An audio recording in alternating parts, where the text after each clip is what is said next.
What drives someone to create art in a world where survival often take precedence over creativity? Can art ever transcend this label from a luxury into something that is more essential? And what if, instead of seeing art as just an industry, we dare to recognize it as the very foundation of all industries? As an art theologian, my journey began in 2008.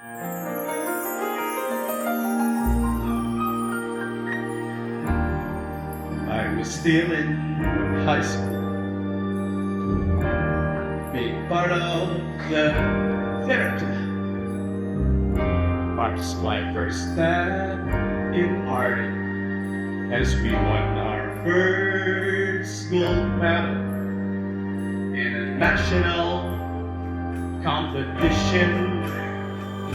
The feeling was exciting, as if there's a hope, an assurance for a dreamer to become what I am meant to be.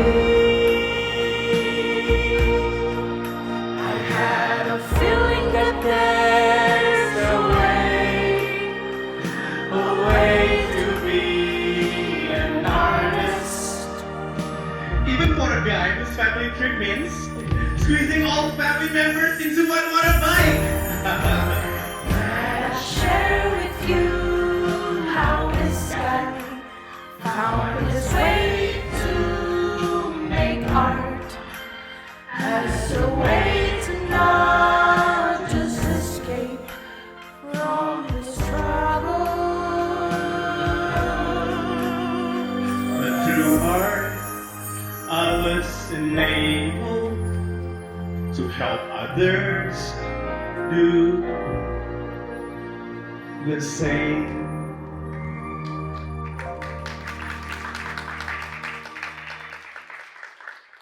I teach and produce art in Indonesia, a country where the majority of the population faces low incomes. Here, like in many parts of the world, we see people trying their best to make a living through art. Not a celebrity, but an artist. But what's the reality? Making a living through art is predominantly almost unmanageable. This struggle has led many artists to push art into the mold of an industry, hoping that it will create stability. But over the years, I've come to realize that art should never be confined to becoming just as simple and small as an industry. It's that what if we perceive art as the mother of industries? As an industry, art cannot escape from its expectation to generate enough income for artists to at least make a living, even when it might seem like a dream too high for some artists. Why do I say that it seemed like a dream too high? Even for a professional artist or art school graduates, only 0.4% of musicians can make a living through art, through music streaming platforms to be precise. Less than 2% of drama graduates can make it on the West End stage. 1.4 million working artists in the US make a yearly median income of roughly around $30,000. An amount that is not even 50% of the average living span of a single family household, which is around $77,000. This data, even though it shows a 10-year difference comparison, tells us that even in a developed country, we can see a pattern in which artists do find it hard to make a living. In Indonesia, this perspective is especially prevalent. Artists that I met along my art career, again, not celebrities, wrestle with situations like being dependent of the government's fund, or they might even say trying to make a profit in the art is irrelevant. Data showed that despite Indonesia's rich cultural heritage, the performing arts sector contributes a mere 0.26% to the country's GDP. To answer the situation, many have tried to force art into an industrial framework, producing it like goods and measuring it like commodities, just to make sure that it can fit into one pitch deck for investors someday. We know with the rising of startup culture, I myself have even tried to treat it like one. While this approach seems logical, it has unintended consequences. It struggles to survive within the rigid structures just to fit the other typical form of capitalistic industries, which are often monotonous. This will become harmful, as it will be constructive to the nature of art, which is creative.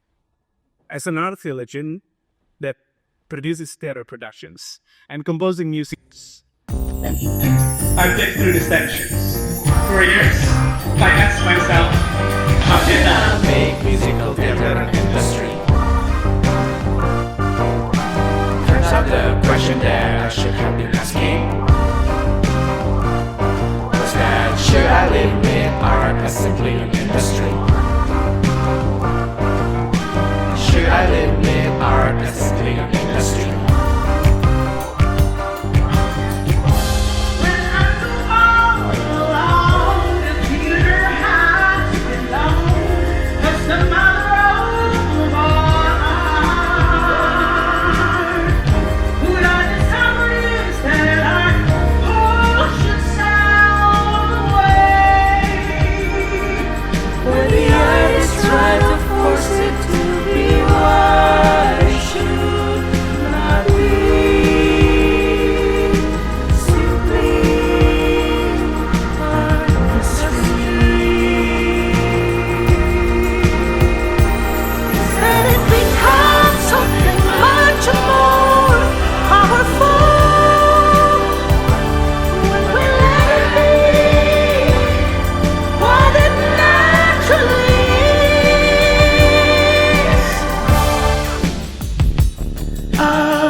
a media that gives birth to industries like entertainment, tourism, education, and maybe even politics.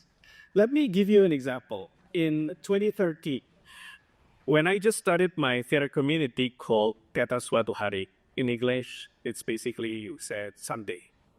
Many members joined because of their participation in high school or university theater clubs, while others came simply because they love the performing arts.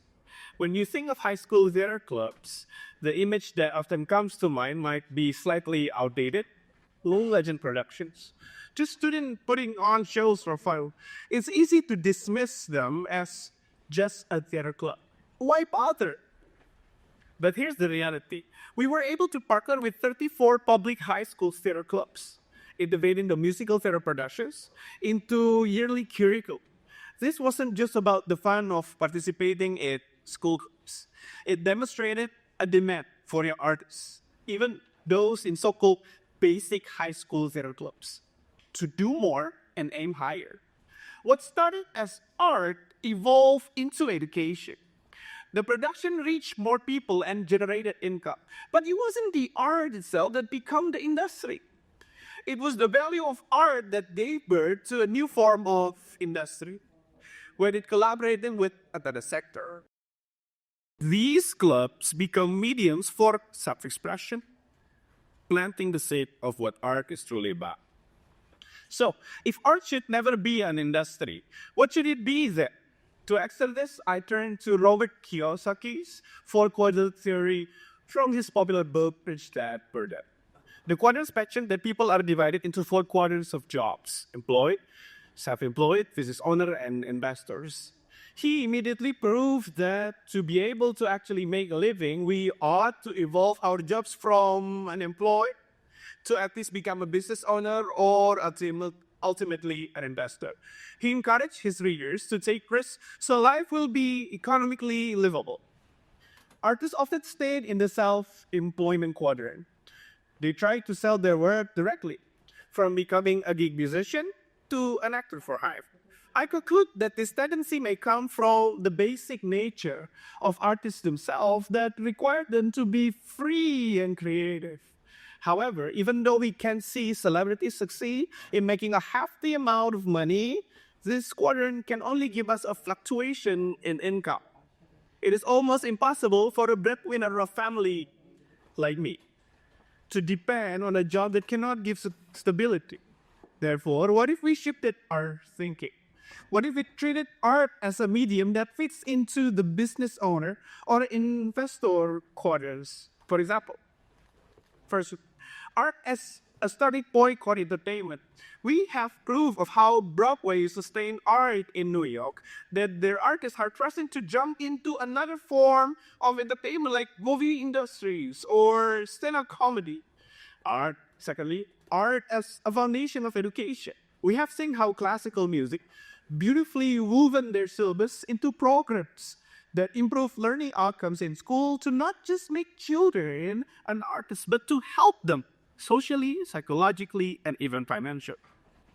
One last example from me, art as the epicentrum of tourism. Festivals and performances that bring people together have been known to boost local economies. By looking at this assimilation, we can see that artists through art can develop its nature of medium into a form of business in entertainment, education, tourism, or more. However, its concept is manageable only if artists are brave enough to proclaim their creative nature, to take risks and take courage to step into collaboration.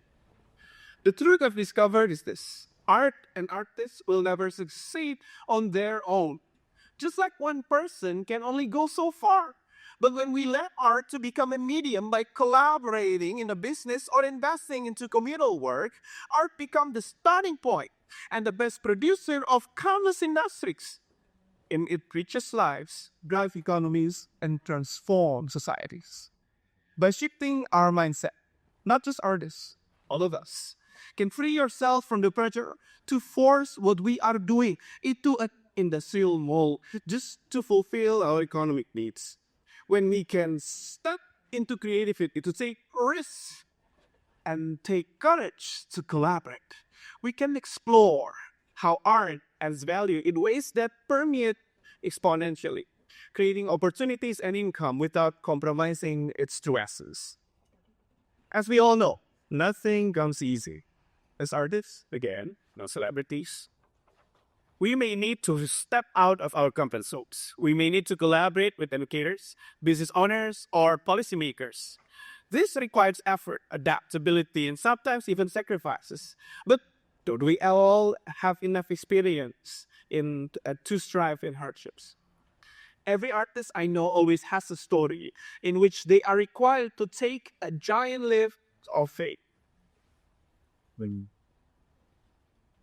So do I. I face moments when I've had to choose between staying true to my idealistic artistic vision and being realistic to the demands of a collaborative project.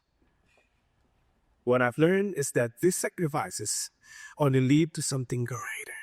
Idealistic art that lends itself into a realistic method of productivity will bring tremendous impacts to broader communities and create lasting value. Let us consider the question, does art need to be an industry? My answer is no. Art doesn't need to fit into that box. Instead, it can liquefy itself into something bigger. Art as the mother of industries. It can be the seed that grows into education programs, tourism initiatives, entertainment empires, or even communicative politics. This perspective has transformed my career as an artist. It has allowed me and my artist friends to see art not as a product, but as a powerful force that shapes the world around us. So I leave you with this challenge.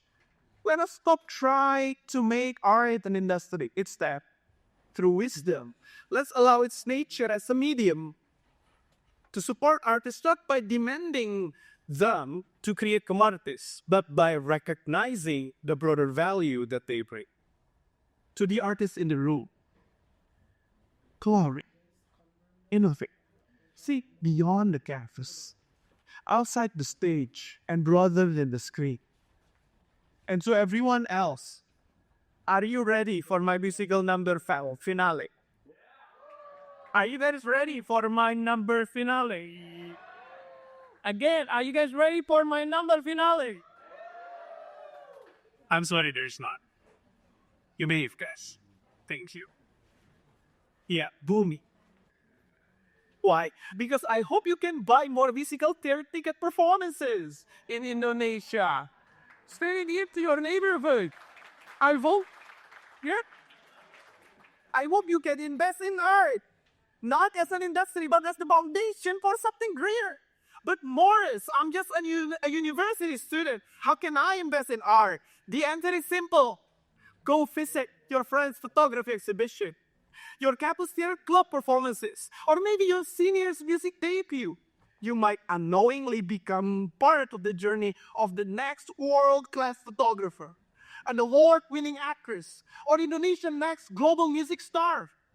And through art, these individuals you have supported might disrupt their respective industries as we know them. Who knows?